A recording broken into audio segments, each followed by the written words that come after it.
आजचा दिवस हा माझ्यासाठी खूप आनंदाचा दिवस आहे, कारण माझी धर्मपत्नी आज माझ्या बरोबर आहे.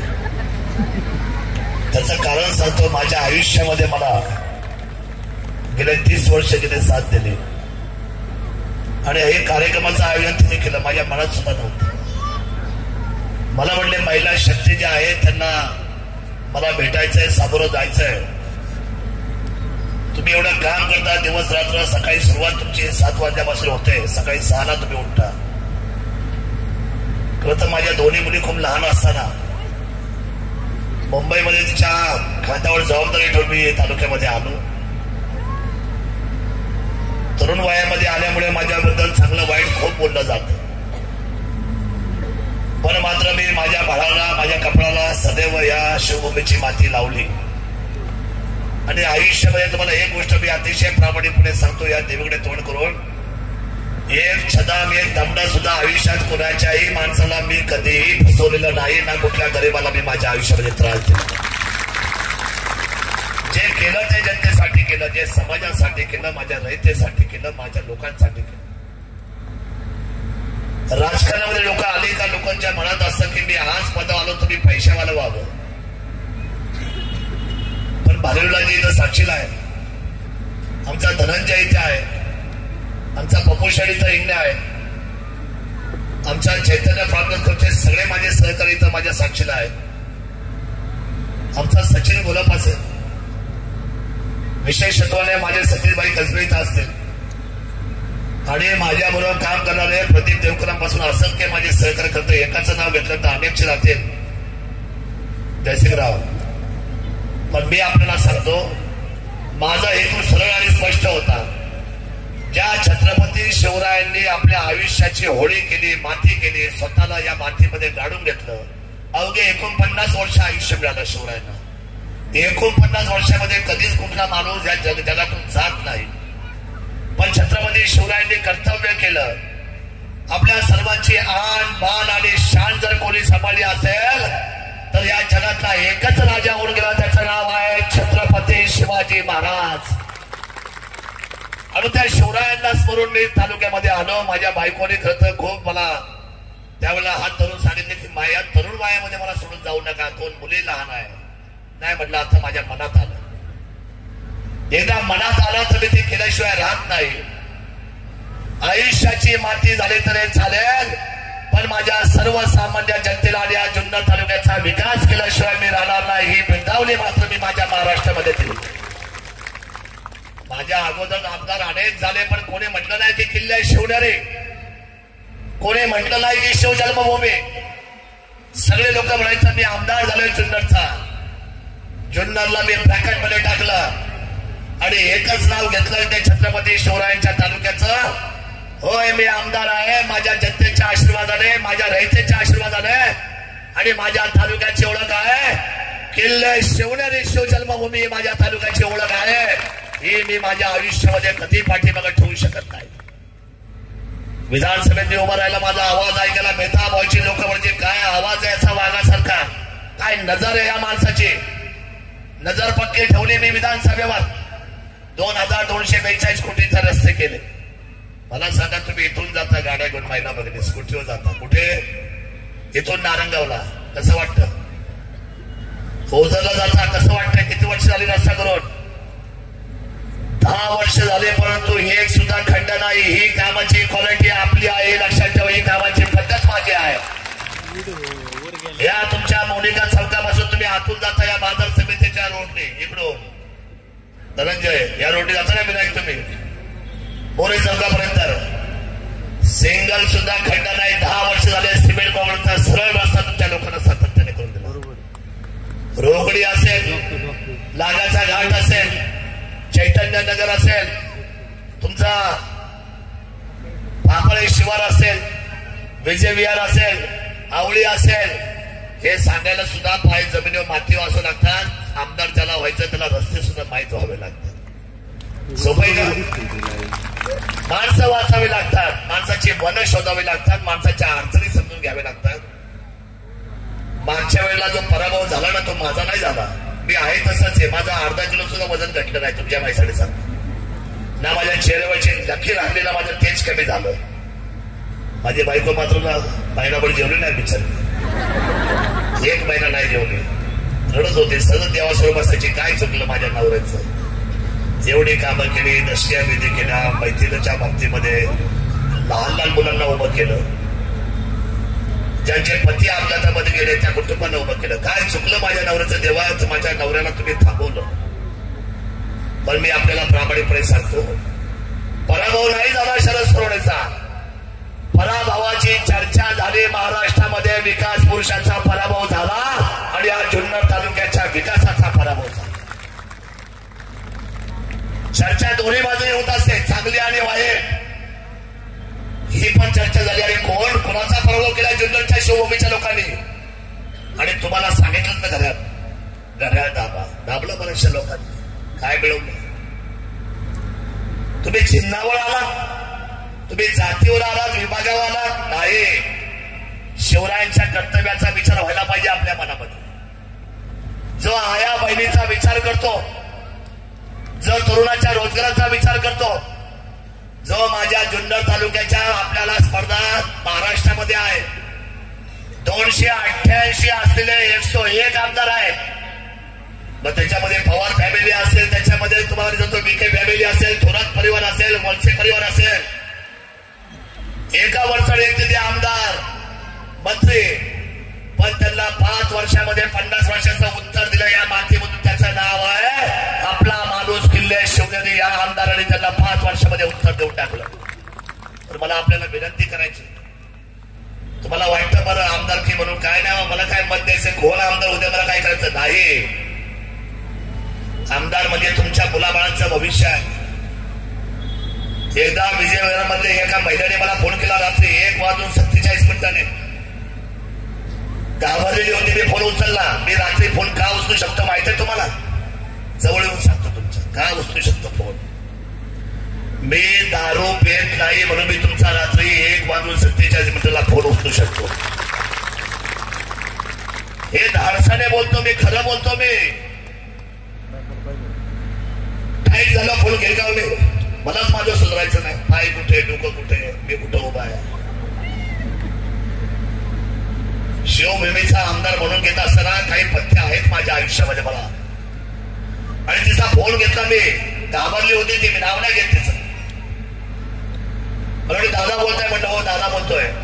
अहो माझ्या बाळाने ना खेळता खेळता ठोकळा गिळला. ठोकळा म्हणजे कॉइन, नाणं, ते गिळलं. अरे म्हटलं मग 2-3 डॉक्टरचे दरवाजे ठोकले, एकही दरवाजा उघडत. मी पाहिलं घड्याळामध्ये वाजले किती, आवडे 2. पण तू काही काळजी नको करू. मी फोन करतो जेव्हा डॉक्टर उठेला तुला लगेच तातडीच्या मुलाला तिथे घेऊन पोहोचलो. कुणाकडे? म्हटलं डॉक्टर दादा होळवळे. म्हणजे इथे आपल्या चौकामध्ये, ब्राह्मणवाडी चौकामध्ये होळवळेचे डॉक्टर होळवळे दादा बघतो आम्ही त्यांना. मी त्यांना फोन केला, त्यांनी एकदा उचलला, मी 2दा केला, उचलला, 3ऱ्यांदा केला. दादाची झोप उठली आणि म्हटले काय रे शरद दादांचा फोन. म्हटले काय हो दादा? म्हटलं एक पेशंट पाठवले, इमर्जन्सी आहे. आईचा जीव जो आहे ना तो तिने हातावर घेतलेल्या मुलासाठी, आणि मुलाच्या साठी काय असते आई, हे आईला मुलाचं नातं हे एकमेकांना माहिती आहे. मला सांगायची तुम्हाला तरी गरज वाटत नाही.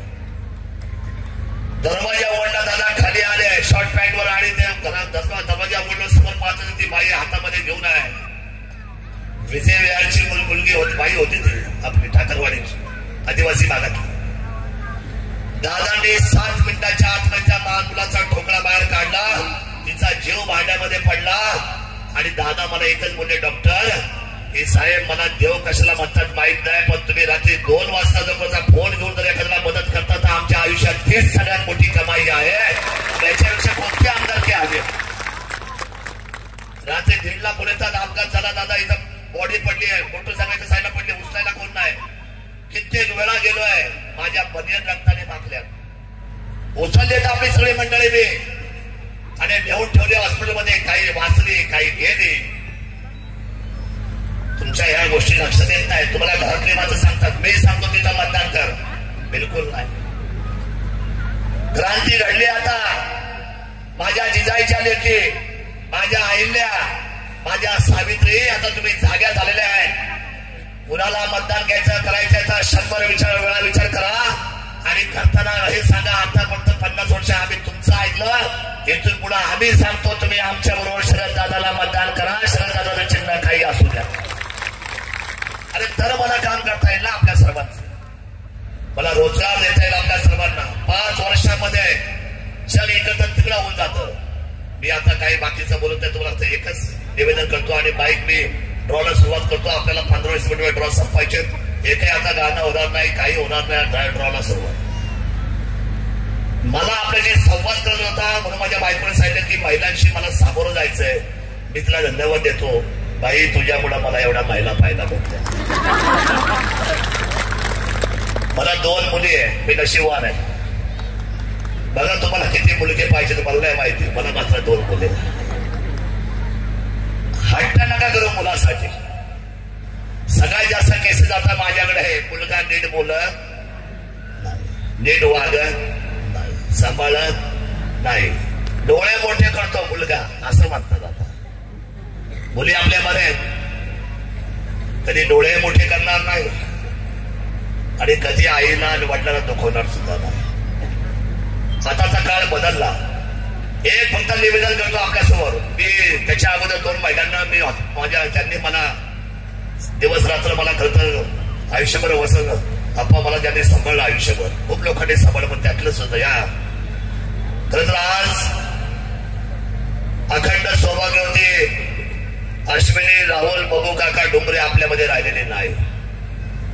तिला भावपूर्ण आदरांजली व्यक्त करतो. तिच्या प्रति परमेश्वराला प्रार्थना करतो की तिला सद्गती मिळावी. कॅन्सर सारख्या रोगाची ती झुंजली आणि त्या संघर्षात ती बिचारी वयाच्या अवघ्या 33-34 वर्षामध्ये ती गेली. हे दुःख आमच्या उराशी आहे आणि ज्यांच्या घरामध्ये मी नेहमी जातोय, वसंतप्पा असतील किंबहुना भानुलास मामा असेल किंबहुना आमची वहिनी लाडकी विक्रम बाबा अवचड यांच्या सौभाग्यवती ऋषालीताई. मी ऋषालीताई अवचड, आदरणीय आमच्या धनंजय डोंगरेच्या सौभाग्यवती सविता आणि दुसऱ्या आदरणीय आमच्या असलेल्या मनीषाताई गाडवे या तिघांना मी आमंत्रित करतो की या महिलांच्या व्यासपीठावर तुम्ही यावं. तुमच्याशिवाय हे व्यासपीठ आमचं परिपूर्ण होणार. ते प्रतिनिधी सरामध्ये कारण आपल्याला जे ड्रॉ काढायचे सविताताई धनंजयराव डोंगरे पाटील, त्याप्रमाणे आदरणीय वृषालीताई विक्रम बाबा अवचड आणि तिसरी व्यक्ती जी आहे ती मनीषाताई भानुलास बंसीधर गाडवे. बघा एवढं नाव कोण सांगत का तालुक्यात? तर या सगळ्या महिलांनी व्यासपीठावर यावं. तिने कुटुंबातल्या मी त्यांची वाट पाहतोय. आमच्या सौभाग्यवती माझ्या कानात बोलल्या. आता घरचे तर नाही ऐकलं, तुम्हाला माहिती काय होतं. विनंती या तिघींना आणि आपल्याला एकच फक्त गोष्ट सांगतो, एक स्पष्ट निवेदन करतो. आज सगळ्यात जास्त या महाराष्ट्रामध्ये जुन्नर तालुका सगळ्यात मोठ्या वैद्यकीय क्षेत्रामध्ये अडचणीत आला आहे. सर्वात जास्त कॅन्सर जर कुठल्या तालुक्यामध्ये असेल तर ते दुर्दैवाने जुन्नर तालुक्यामध्ये आहे. कशामध्ये आहे? कुठल्या तालुक्यात? कॅन्सर. माझी महिला भगिनी आणि लांबून ऐकणाऱ्या सगळ्या माझ्या पुरुष मंडळींना विनंती आहे, ज्यांच्या कोणाच्या अंगामध्ये छोटीशी बघा बदल सगळ्यांना माहिती आपल्या शरीराचे बदल, कुणालाही जर शरीरामध्ये गाठ आली, गाठ आली तर आपण अंगावर काढायची नाही. तुम्ही म्हणतात मला काम आहे, जाऊ दे बाई, माझं काय मी काय अर्ध आयुष्य गेले आहे आणि काय होईल ते होईल, नाही चाललं. महिलेला पोटी ओटामध्ये म्हणजे गर्भाशयाच्या पिशवीला किंवा स्तनाला गाठ यायचं प्रमाण जास्त आहे. आणि दुसरी गोष्ट म्हणजे पुरुषांना सुद्धा अनेक ठिकाणी गाठी यायचं प्रमाण जास्त आहे. माझी विनंती आहे, ज्याला गाठ लागेल हाताला त्यांनी लगेच डॉक्टरला भेटायचंय. ते डायग्नोस करायचं म्हणजे काय? डायग्नोसचा अर्थ असा आहे सोप्या भाषेमध्ये, तुम्ही चेक करायचे, ती तपासायची आहे. मराठीमध्ये सांगतो, ती तपासल्यानंतर डॉक्टर भगवान तुम्हाला सांगते की ही जी या गाठ आहे ही रक्ताची आहे, चरबीची आहे की ही गाठ कॅन्सरची आहे. परमेश्वर कृपेने ह्या गाठी कॅन्सरच्या असू नये असं माझं मत आहे. पण जर चुकून जर कोणी पॉझिटिव्ह त्या गाठीला झाले आहे, ती गाठ कॅन्सरची लागली तपासल्यानंतर, तर ती पहिल्या स्टेजला कळतं की फर्स्ट स्टेजची गाठ आहे, डॉक्टरला लगेच कळतं. आता सगळ्या टीव्हीच्या प्रसार माध्यमामध्ये सरकारच्या ॲड चालू आहेत, राज्य सरकार असेल किंवा केंद्र सरकार असेल, की कॅन्सर लपवू नका, कॅन्सर दाखवा आणि पहिल्याच असलेल्या पहिल्या स्टेज मधला कॅन्सर 100% बरा होऊ शकतो, असं कुणाचं मत आहे? डॉक्टरांचा आणि वैद्यकीय व्यवस्थेचा आरोग्य विभागाचं मत आहे. मी तो धागा धरून तुम्हाला विनंती करतो, ज्यांना कुणाला पॉझिटिव्ह पहिली गाठ पहिल्या स्टेजची आढळली, त्यांनी स्वतःचा उपचार करायला जर परिस्थिती चांगली असेल तर स्वतःची परिस्थिती चांगली असलेल्या माणसाने वेळेमध्ये तातडीने उपचार घ्या. तुम्हाला वाटत तो डॉक्टर, तुम्हाला वाटत ते हॉस्पिटल बघा. पण ज्या मात्र गरीब कुटुंब ज्यांचा हातावर पोट आहे, जे रोजंदारीने जात आहेत, ज्यांची परिस्थिती बिकट आहे, जे गरीब आहे, जे गरजवंत आहे, अशा सर्वांना मी जाहीर आवाहन करतो, ज्यांना फर्स्ट स्टेजचा गरीबाला कॅन्सर आढळले त्यांनी काळजी करायचं नाही. हा तुमचा भाऊ देवदूत म्हणून तुमच्या मागे उभा आहे. या कॅन्सरचा सगळा विलास मी मोफत केल्याशिवाय राहणार नाही, मी तुम्हाला सांगायला उभा आहे. पैसा किती जाईल मला माहित नाही, कुठून आणणार हा माझा विषय आहे. माझ्यावर आता एक मोठं पथक नेमलंय, शरद सोनवणे पैसे आणतात कुठून.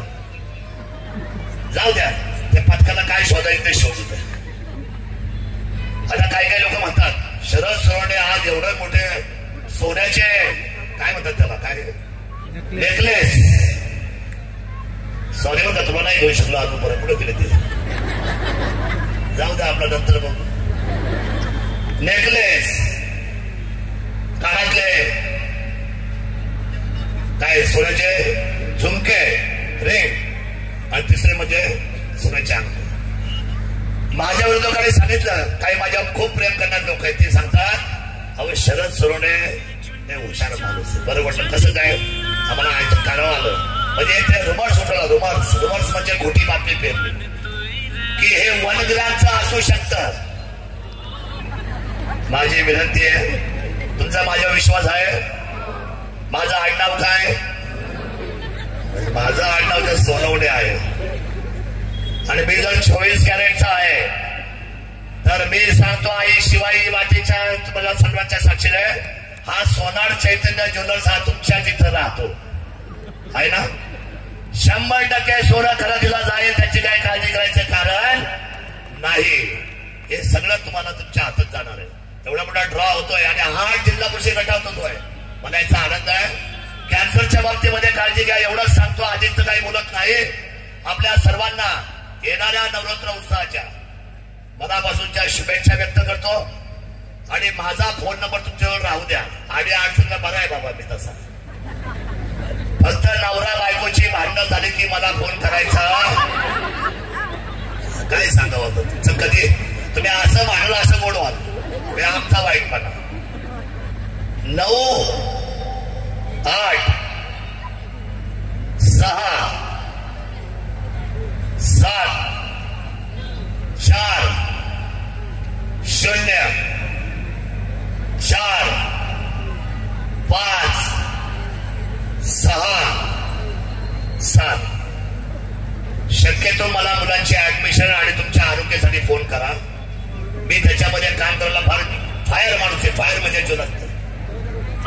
पुन्हा एकदा 9, 8 इंग्लिश मध्ये सांगतो, मला थोडा कळलं पाहिजे तुमचा माणूस जरा थोडा सुशिक्षित पण आहे. 9, 8, 6, 7, 4, 0, 4, 5, 6, 7. टायमिंग सकाळी 6 ते रात्री 2 नंतर मात्र मेहरबानी करू. तेवढं तर झोपलं पाहिजे. 3, 4, 5, 6, 4 तास एवढंच होतं पाहिजे असं. काळजी करू नका. आपल्याला उदंड आयोगाच्या मी शुभेच्छा देतो आणि खरे आभार मानतो मी या मंडळाचे. कवठे एमआयचं जे मंडळ आहे